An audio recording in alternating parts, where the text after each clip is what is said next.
Chapter 4. Run all you can. Celine fought fiercely as she chased Trix through the winding subway tunnel, taking care to avoid the electrified third rail. The dim lighting posed little difficulty. Vampires had excellent night vision, yet the determined death dealer would have charged headlong into darkness if necessary. You're not getting away from me. Rigel's fiery death still burnt brightly in her memory, stoking her ever-smouldering hatred of the Lycan breed to an even more consuming blaze. She held on tightly to her Beretta, aching for the chance to strafe her comrade's killer with red-hot silver. The fleeing Lycan disappeared around a bend in the track, but Celine was only a few seconds behind him. Rounding the curve herself, she was surprised to discover that Trix had seemingly vanished into thin air. What? She wondered in confusion, slowing to a halt between the iron rails. Where in hell? The vampire's eyes searched the floor of the tunnel, swiftly discerning a trail of muddy footprints and scattered droplets of blood leading to the shallow alcove on the right-hand side of the underground tube. Undaunted by the thickly gathered shadows filling the ink-all-spacious nook, she stepped towards the empty recess, her gaze glued to the ground in search of further evidence of Trix's presence whereabouts. He can't have gone far, she assured herself, determined to see her lycanthrope dead by dawn. A gust of hot air, accompanied by a distant roar, interrupted her search. What the devil? Celine whirled around towards the sudden noise, then cautiously peeked around a bend in the tunnel. Her eyes widened in alarm as she saw the northbound train hightailing out of the battle-scarred station whip around the corner. Glaring headlights blinded her like malevolent sunbeams. Move! Her brain shouted at her. Now! She jumped backwards into the concrete alcove, flattening herself against the inner wall of the niche. She turned her face away from the oncoming train just as the metro carrier zoomed by her, its metallic epidermis passing only centimeters away from her exposed white cheek. The booming thunder of the cars riding madly over the rails drowned out the world, while a violent surge of wind caused Trenchcoat to flap wildly. Flickering lights strobed from the speeding cars. Looking down, Celine saw the inconstant glare reflected by glistening blood and boot prints next to a rusty drainage gate. Aha, she thought, despite the clamorous passage of the train. Heading down, are we? The blue M3 train took forever to traverse the particular stretch of the track, but Celine finally watched the luminous red trail lights recede into the distance. Heading north, letting out a sigh of relief, she dropped to her knees beside the metal grating, which was wet and slimy with mould. She yanked up the grate with both hands, then paused momentarily to peer down into the uncovered pit. The floor of the drainage tunnel running beneath the metro line was hidden by vigorously coursing rainwater, but Celine judged that it was hardly deep enough to conceal Trix in his entirety, or have carried him away to a watery doom. If he can brave the flood, so can I, she resolved thankfully. Contrary to myth, vampires had no genuine aversion to running water. She dropped down into the dark, crumbling tunnel, landing ankle-deep in the turbid storm. Any muddy boot prints had been washed away by the rain, so she hesitated, uncertain which way to turn. She sniffed the air, catching a whiff of freshly spilled blood to her right, Trix's wounded shoulder. She smized, unhealed thanks to the toxic presence of her silver bullet. Her nose wrinkled in disgust. Unlike human blood, which invariably attracted her despite her best intentions, unclean blood of a Lycan held no allure. Indeed, it was considered anathema to her kind, even to think of partaking in Lycan's tainted essence. Despite the fangs projecting from her gums, she fully intended to slay Trix the proper way, with cleansing fire and silver. Her gun raised ready, she ventured cautiously into the direction of the blood scent, only to be greeted by a flare of gun muzzle and the clattering report of a semi-automatic pistol. Like enraged fireflies, 3 incandescent bullets punched through her coat, barely missed her leather-corseted ribs. Careful, she cautioned herself. Don't let your anger at Rigel's death make you careless. He wouldn't want that. She caught a glimpse of Trix at the far end of the drainage tunnel, and dive rolled out of line of fire, blasting away with her own gun even as she smoothly tumbled her head over her heels. The blare of the weapons echoed thunderously in the cramped confines of the narrow tunnel. Trix missed. She didn't. The Lycan toppled over, splashing down onto the submerged floor of the tunnel, his right hand still wrapped around the cold steel grip of his pistol. He flopped spasmodically upon his back like a fish out of water. Hot steam rose from the bullet holes sprouted across his chest. Celine wasted no time finishing him off. Incensed panther. She drove her boot down onto her supine Lycan's neck, mercilessly emptied the remainder of her silver ammo into his chest. The faces of the little girls, the old man, and the butchered maiden once again flashed across her mind. This time, joined by the searing image of Rigel, bleeding shafts of deadly light. Die, she thought, passionately, as she always did when she had a Lycan at her mercy. Die, you bloodthirsty animal. Trix's body rocked beneath the explosive force of the gunshots, not going limp until Celine's Beretta clicked upon an empty cartridge. She stepped back, contemplating Lycan's devastated corpse with cold satisfaction.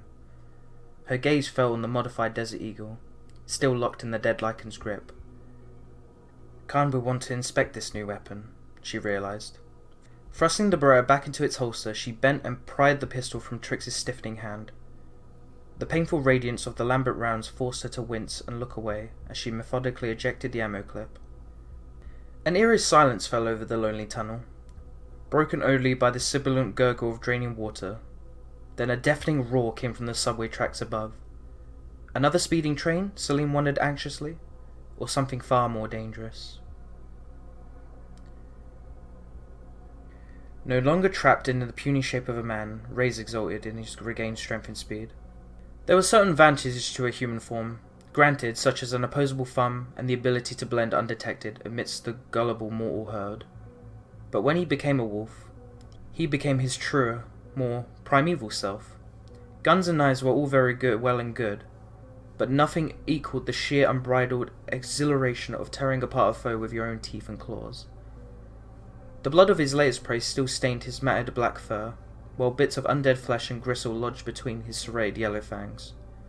The flesh of the male vampire had only whetted his appetite, though. He wanted the female too. 2 down, he thought, eagerly recalling how the first vamp had been burned alive by Trix's ultraviolet ammo. 1 more to go. His lupine snout sniffed the air, readily determining which way Trix and vampire bitch had gone. He hoped that his fellow Lycan had not already been killed by the blood-sucking leech on his own. He was looking forward to rending the flesh from her shapely body, then cracking her bones and eating their marrow. At the back of Reyes' mind, his human half remembered that he still had a vital mission to complete, one interrupted by the vampire's unwanted appearance on the scene. But the wolf was in ascendance now, and long-term plans would have to wait. He had tasted blood and wanted more.